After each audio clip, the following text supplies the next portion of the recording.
All right, well, here we are in a brand new 2016 Shelby GT350R. This is a car that I'm very excited about. It's my own personal car. I had a GT350, really liked the car a lot, but was always, I guess, interested in or tempted by the R. If you're watching this video, you may have already seen videos about the 350R. You already know that it's got the carbon wheels that are saving probably somewhere in the 8 to 12 pound wheel range. No back seat, which I think is kind of cool. And it's got a number of other just little tweaks. It's got the suspension is tuned for the track. It's got the Michelin Pilot Super Sport Cup 2 tires. It's got 305s in the front, 315s in the rear. Aluminum fenders, so I've got to be careful not to lean up against the fender when I'm standing at the car show talking chrome alternator with the other car guys. And really, I mean, it's a very svelte, very classy, understated, just a cool look.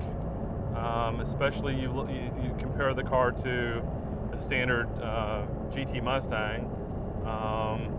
It's got the wing in the back, which my initial impression on the wing when Ford first unveiled the car in Detroit a year and a half ago, it looked a little ricer to me. I'm like, well, if I wanted a Supra, I'd get a Supra. But I ordered this car with no stripes. I don't really care for the vinyl graphic sticker stripe, and I know why they do it. I mean, it's the cost to paint stripes, much more complicated to get it to match body panels and whatnot. So they do the stickers, which is fine, but I don't like the way they look. So my idea when I ordered the car was to just order plain white and then paint on some proper wide stripes underneath the clear coat. Look at this jackass, just ran right through the red light. Stop sign. Okay, welcome to Sealy, Texas. Anyway, but I really like the VR without the stripes. I think it really looks cool, and the wing with black and the other black accents with the front spoiler and the side sills, really cool looking. So anyway, I'm gonna go drive this car. It's stock. I don't know that I'm really gonna do much to it, but I just figured I would share my impressions with you. I've had the car for a couple weeks, really just driven it back and forth to work. Not really the car you want to have as a daily from a standpoint that you're on a cup tire. But as far as the daily goes, it's a very comfortable car to drive.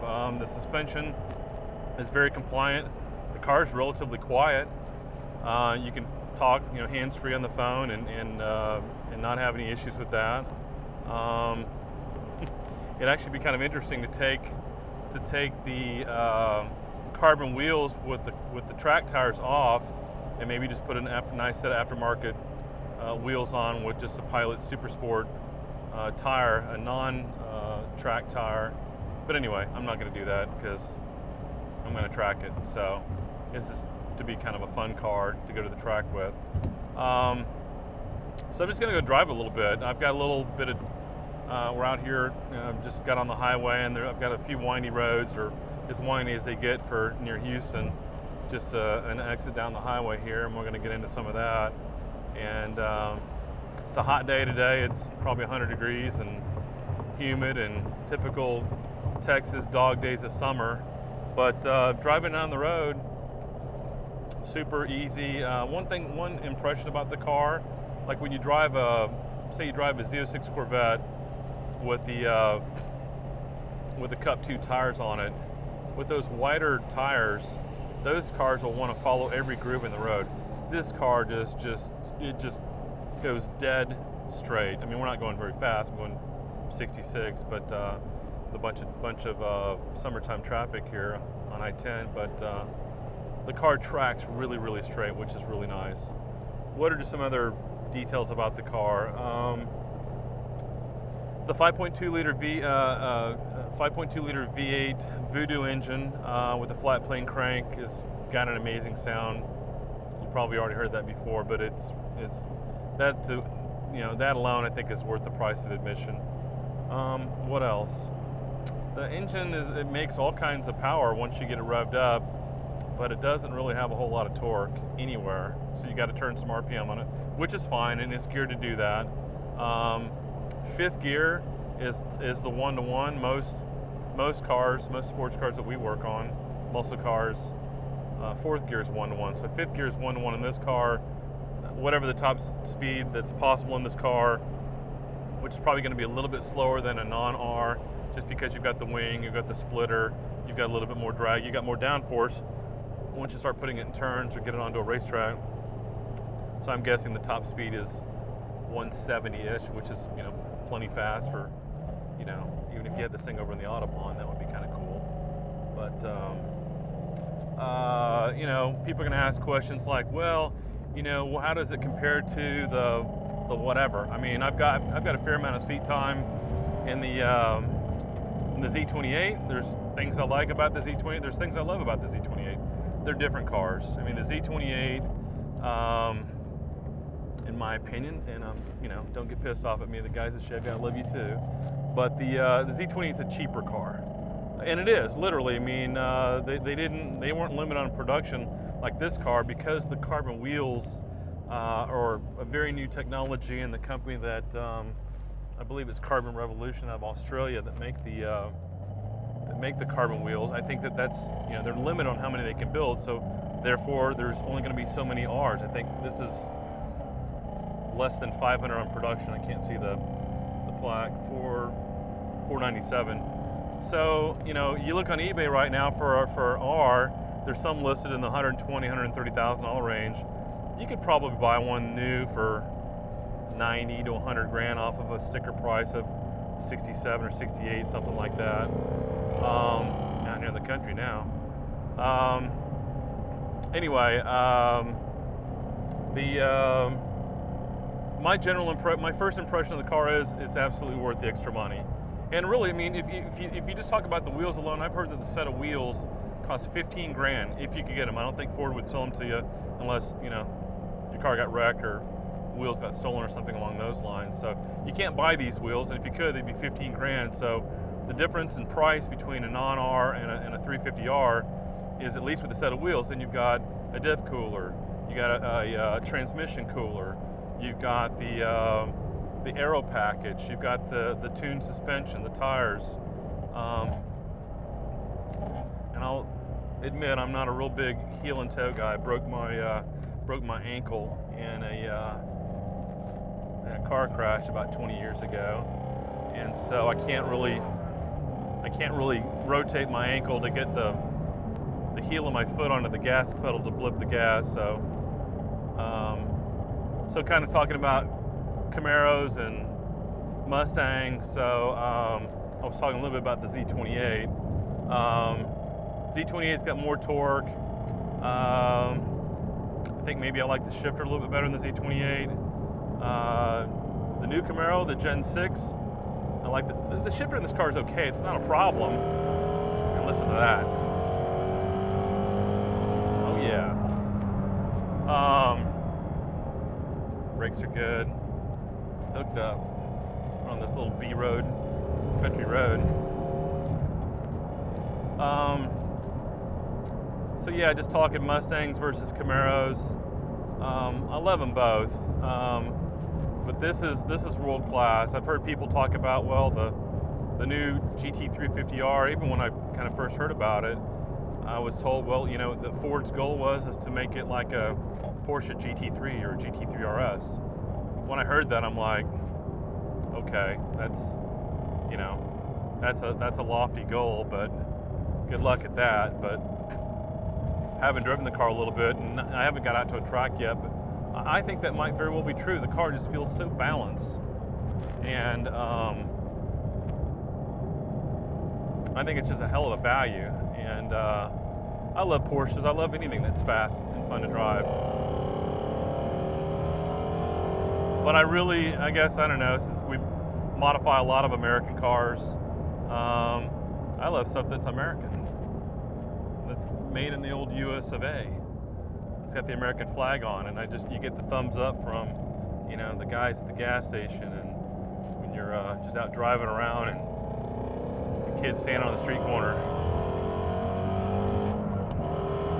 I'm just short shifting there at $6 grand. I mean, the motor turns 8,200. Ran on the dyno the other day. Makes peak power around, I think it was like 7,500, but it's still pretty flat all the way to 8.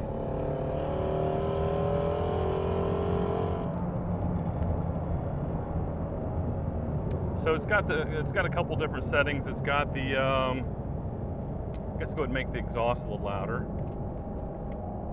All right, so we got a little more noise in the exhaust. I'm going to go from normal to sport on suspension, and then on steering feel, I was already in sport. Okay. All right, let's do a little driving.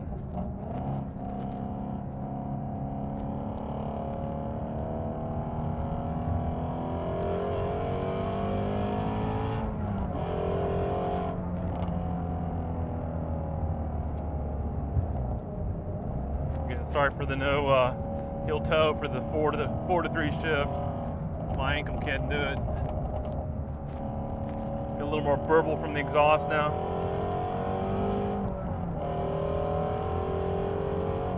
Well, one thing I've noticed about this this Mustang, I guess all Mustangs do it to some degree. Get out and drive it. You get it up to a certain speed.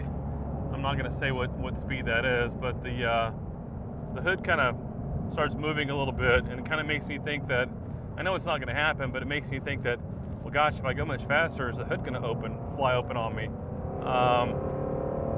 We built one of our HB 750 Mustangs, ran 208 miles an hour with Jay Leno on Jay Leno's garage last year, and I had my guys just tape the hood up just because it just gave me a little bit of peace of mind. I didn't really want to fool around with putting hood pins on or anything like that, but it just basically tells me that there's some air pressure building up underneath the hood, that if there were a little bit more air being extracted out of the hood, it may do that a little bit less.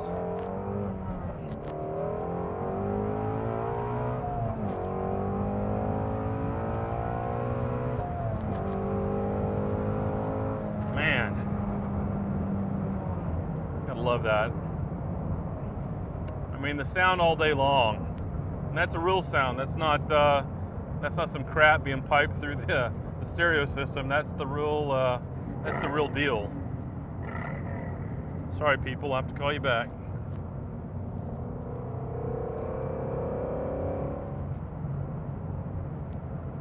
So, you know, if you had the chance to buy a GT350R, would you do it? I mean, I did. And again, you know, I modify cars for a living, but I'm not planning on really doing much modification to this car. I actually ran across one of the Ford execs at SEMA last year, and you'll know his name, but I won't say his name. Great guy. He cautioned me. He says, you know, it's a pretty balanced car. You may not want to do a whole lot to it. And I thought, okay, yeah. Factory guys have been telling me that for 25 years. You know, you're not going to be able to modify a car too much. You know, you're not going to be able to tune it. Blah blah blah. Let me slow it on down here.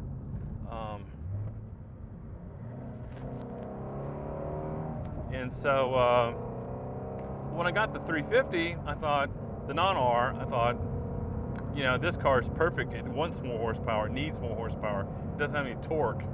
And so we've modified a few 350s, and we got a few more in production. We'll do another video with one of those another time. But when I got to looking at the R, I thought, for what it's intended to do, get out on some windy roads, out in the country, get out to Circuit of the Americas or your favorite road course on occasion. It's pretty balanced and pretty dialed in for what it's intended to do. Yeah, you could add more power to it, but I also think that this car is going to be somewhat collectible. I mean, I don't know. Maybe I don't buy cars really to collect them. I only want to buy it if I like driving it. And but I do think that there may be some collectability to the R. So I would tell anybody, like, hey, look, you want to modify a Mustang? Your best bang for the buck is to get a base GT and let us do a 700-800 horsepower package to that, and we can do aero and brakes and suspension and wheels and tires, and I think that we can give the non-350 braking and handling performance that's close to the R. It may not be as good as the R, but in a straight line, it's going to be way faster beat Hellcat, beat a Z06, which is why we built a couple hundred of those vehicles over the last few years. Let's see, where's my turn here? I think I'm like out here in the middle of BFE. I think this is it. We'll see here. Okay. So, you know, if a guy has a 350 non-R, great. You know, you want to add more horsepower to it. You know, with the 12.5 to 1 compression, it's either 12 or 12.5 to 1. Internet warriors will correct me, I'm sure. But we've got to lower the compression, so we're changing out the pistons and changing out the rods to do that. And I think that's going to be just a lot of fun. Again, if you're intending on running on a road course, you know, again, you may want to just not do that. But anyway, if you want more horsepower, you want to beat down Hellcats and whatnot, no problem. But for the R, I think I might do a set of headers, I might put a tune in it, but you know, 550, 570 horsepower is probably all I'm going to run.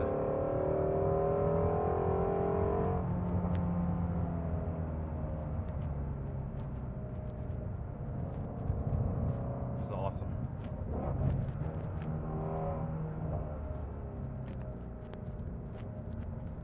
What else can we talk about?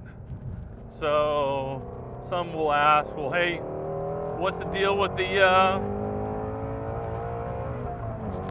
what's the story with the new ZL1? Well, you know, the new Camaro is lighter. It's lighter than this car, you know, and I own a new Camaro with 750 horsepower, and there's a lot of things I like about that car. But man, the outward visibility is really not the greatest. If that's not a problem for you, I mean, it's lighter, it's a tight car. I'm sure the ZL1 will be awesome. You know, you got the 10-speed paddle shift transmission, which I think will be pretty cool. You know, if Chevrolet is going to go to a mid-engine C8 Corvette, which the rumor's been out there for a while, then they may be positioning the Camaro as their sports car, because the new Camaro feels a lot more like a sports car than a muscle car to me. This is not a muscle car. This is a, man, how would I best describe this car?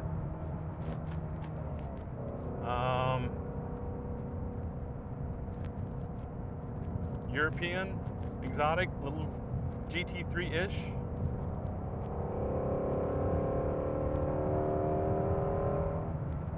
I don't know. It's unique. It's special, and the quality is awesome. Ford is really building some great cars. So let's talk about what other cool Ford stuff is coming on the pike. You know, Ford basically a couple years ago in Detroit, you know, I've gone to the Detroit Auto Show almost every year for the last 10 years. The one year that I don't go, Ford just drops the bomb on everybody and they roll out the new Ford GT, which is going to be incredible. GT350, 350R. They roll out the Ford Focus RS, which, by the way, I've got one of those coming in here before too long. I'll have some fun with that. I'm going to modify the shit out of those.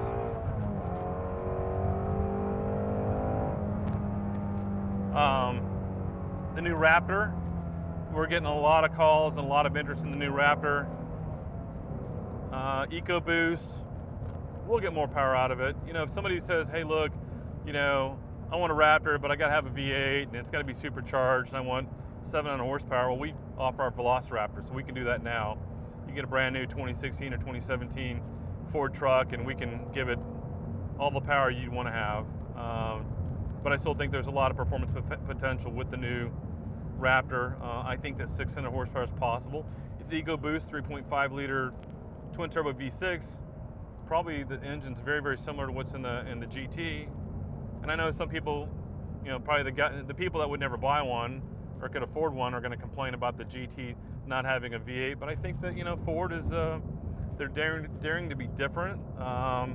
They see the brand value in EcoBoost, and you know, gas is not always going to be $2 a gallon. And I think that they've worked on hedging their bet and making sure that, you know, they don't get into a pinch if you know, gas gets expensive again, and people stop buying vehicles that suck a lot of gas. They're not going to be in that situation. So I think to prove up the technology of the EcoBoost in the GT, I mean, they just won them all. Ferrari's not happy about it, but that's racing.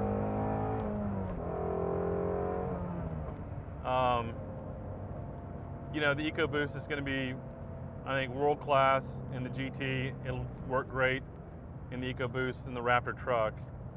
And then, you know, I'm sure we'll see some more cool cars coming from them soon. So I'm thrilled and excited to have the opportunity to get this R. And we'll take it out to the track and run around here before too long. And like I say, I may throw a set of headers on it, may put a tune in it. Nothing too crazy. Maybe put a roll bar in it with some harnesses, 5-point harnesses. That might be kind of cool. But other than that, you know, like I tell my guys from tuner school, don't overly modify your daily driver.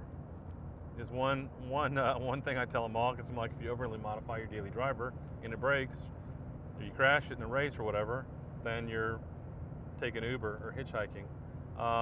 But I would also say that there are some occasions, some cars that don't need a whole lot of modification, and this is one of them, in my opinion.